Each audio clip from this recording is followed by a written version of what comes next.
Peut-être avez-vous déjà vu cette image, je vous la montre à nouveau. Que voit-on? On voit ici 4 personnes assises derrière une table. Vous avez une partie du gratin défendant l'idéologie du genre, de tous les genres et transformations, et en particulier Julia Torlet, présidente de SOS Homophobie.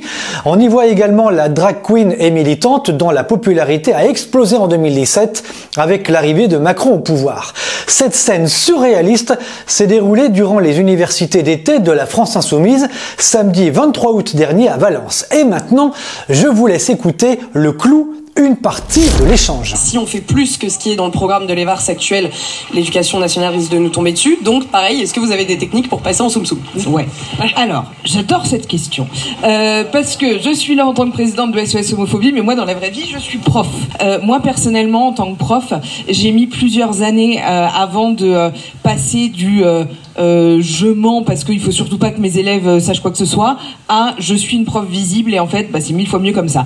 C'est-à-dire que moi, mes élèves savent, parce qu'ils sont pas complètement stupides et qu'ils savent lire les signes, que je suis lesbienne. Oui, on nous dit qu'il faut rien dire, surtout silence, et si on pouvait vraiment ne rien dire, ce serait parfait, mais on est très très fort pour tricher. Donc on triche. En fait, ce qu'il faut faire, c'est que, oui, on n'a pas le droit en tant que fonctionnaire de parler de politique. C'est un fait, c'est vrai. Ça n'est pas politique dans le sens qui nous arrange. Évidemment que nos identités sont politiques. Bah oui, évidemment. Sauf que quand on nous dit ça dans la loi, c'est la politique politicienne, bah on est prof, c'est pas nous. Voilà. Donc ça nous arrange, voilà. Et puis petite astuce, moi j'ai jamais dit à mes élèves que j'étais lesbienne. Les personnes qui sont vers les premiers rangs verront mes chaussures. J'ai des lacets arc-en-ciel. Voilà. Voilà. Je vais en classe comme ça. Je vais en classe comme ça. Donc les élèves, c'est écrit sur moi. Voilà.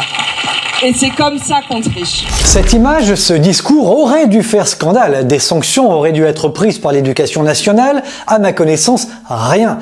Nous sommes ici dans l'exemple même de la subversion, de la destruction de la société. Oui, l'égalitarisme est un prétexte pour tout détruire. La gauche et l'ultra-gauche, qui ne sont en fait que le pâle visage, la face cachée du communisme, exposent sans honte leur stratégie et leur discours. Le mensonge, la tromperie, en un mot, la subversion.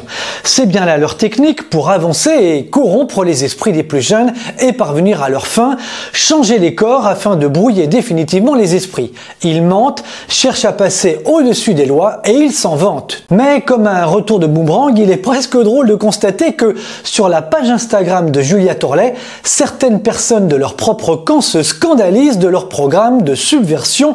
Je cite: comment entrer dans le cerveau des enfants en sous-sous? C'est ça votre programme? Eh oui, malheureusement, c'est sans doute ça.